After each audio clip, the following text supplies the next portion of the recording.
and welcome back to my channel True Crime and Trials, where I discuss true crime and trials. My name's Lindsay and I am here with the last witness for this week, and it's Douglas Oliver, and this is the best witness yet. The most defensive, hostile witness ever.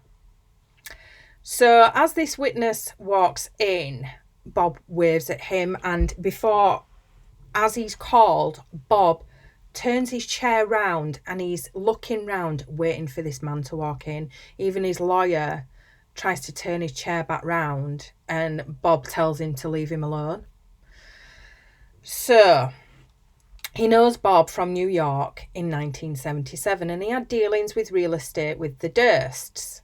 So this is the point where I'm like, oh God, this witness is so hostile.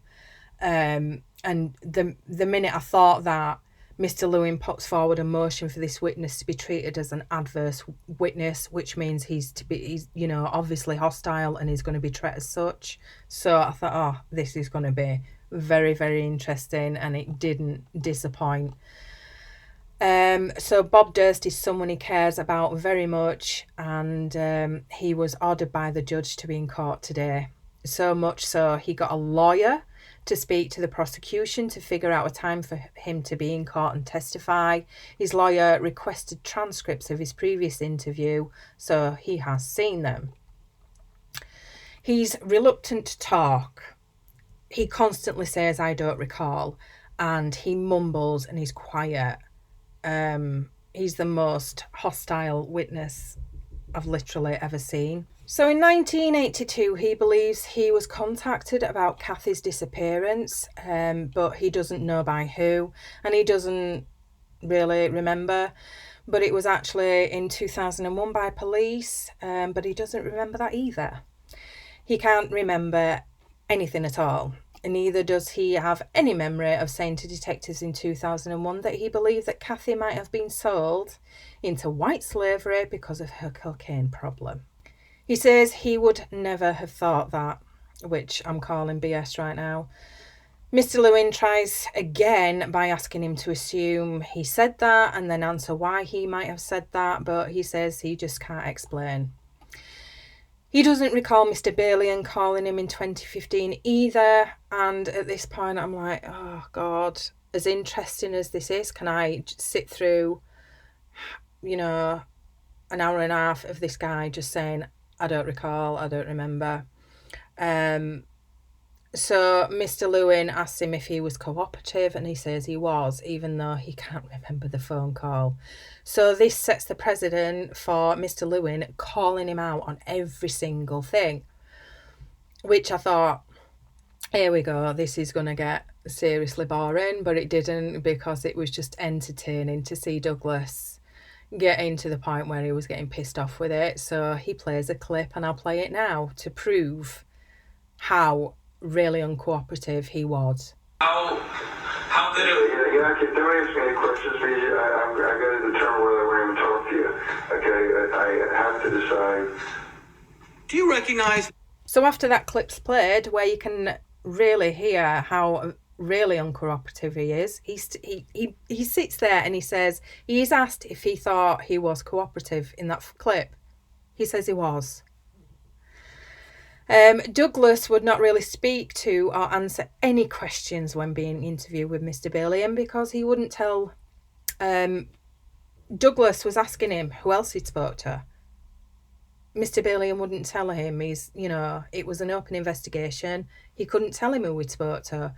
And he just kept saying, well, tell me, I'm not speaking to you until you tell me. And I'm just like, you are an absolute asshole. And, another, you can understand why he is friends with someone like Bob Durst. So after hearing how massively uncooperative he is again in another clip, he still says he's cooperative. I mean, what planet is this guy living on? He was contacted again by Mr. Lewin in 2016, and he told them he was busy. And he said he would speak to them the next morning, to which he said he doesn't remember, to which Mr. Lewin will play another clip. Mr. Lewin did try to call him the next day, and again he said he couldn't talk and told him he would speak 4 days later, which Douglas doesn't remember, and Mr. Lewin plays a clip to prove he did say it. And again, Mr. Lewin couldn't get a hold of him by phone. Douglas doesn't remember speaking to him. And, you know, Mr. Lewin is calling him out on every single thing and playing a clip over and over. And Douglas is just getting so pissed off with this now. And he's proven him wrong every single time, and he's hating every second. So during another clip, Douglas says he would love for them to subpoena him because they would pay for his trip to LA.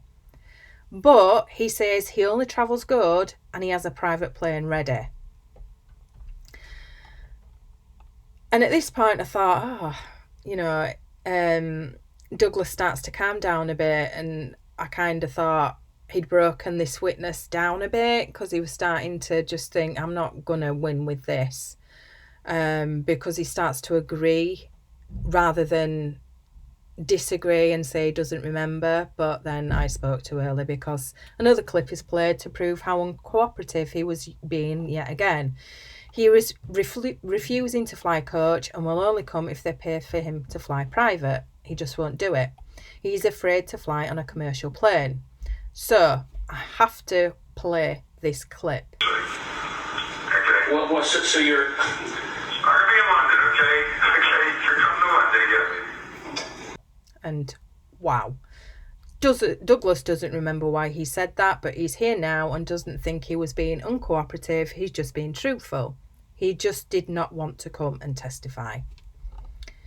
He doesn't remember being asked about the white slavery comment either, so Mr. Lewin is going to play a clip, and in the clip he says he didn't think he said that, but whatever.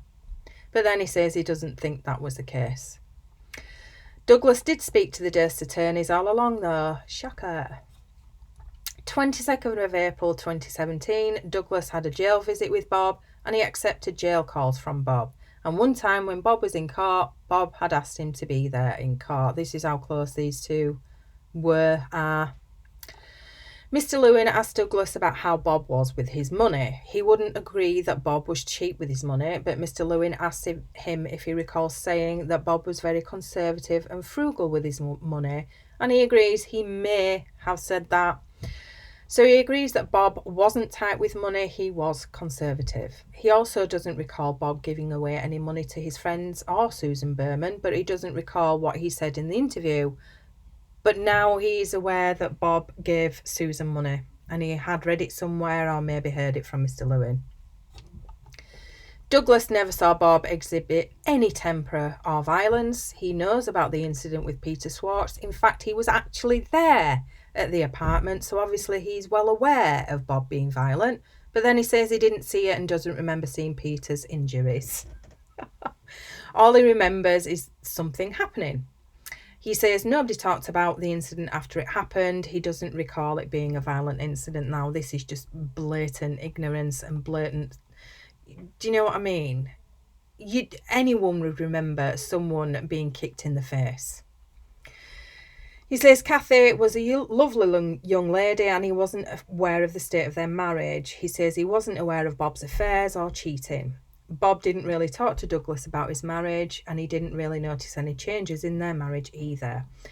So we move on to Susan Berman, and he did meet her through Bob. When asked what Susan was like, he says in one word, needy. He also said, although he can't remember, that Susan was a powerhouse and could take control of a room. He did say that, he just can't remember. In an interview, Douglas had said that Susan is someone you would never want to cross, but he can't remember saying it or why he said it. So Douglas found out about Kathy's disappearance in the newspaper, not from his close friend Bob. Bob didn't talk to him about it. He was surprised Bob didn't talk to him, but he says Bob is a private person and he figured that Bob just wanted to be quiet about it and deal with it in his own way. Douglas says that when he found out about it, he tried to contact Bob, but Bob wouldn't return his calls. The week Kathy went missing, before Douglas had read about it, he had spoke to Bob. That week, Bob didn't say a word to him about it, but Douglas just thinks that it was up to Bob whether he wanted to talk about it to him. Doesn't think there's anything wrong with that. He never asked him why he didn't tell him either. Bob never asked him for help, but Bob did tell him once that they were doing everything they could. But Mr. Lewin has a clip that proves that Douglas did ask Bob about it, but Bob didn't want to talk to him about it. So this is where we end, because then Bob gets taken to hospital and they speak outside the jury and arrange for him to come back on Wednesday to testify. So this is part 1. So I'll be back with that possibly Thursday or Friday to see the second part, because I'm presuming the defence can't wait to question this witness, seeing as he's all for Bob. But it was entertaining, quite fun to watch, to see Mr. Lewin break him down, because if you've watched any of this trial and seen Mr. Lewin, he is like a dog with a bone and will not let go, and he will keep going. He doesn't care. And I like that about him, because when you've got a hostile witness like that, he wasn't scared of him. He was determined to get out of him. He had all these clips ready to go, so he knew what was going to happen. I think he kind of hoped it wouldn't, and he would have chilled out by the time he took the stand, but he found out otherwise. So it was entertaining to watch. So thanks for watching. I will be back with more on Tuesday. So until then, bye for now.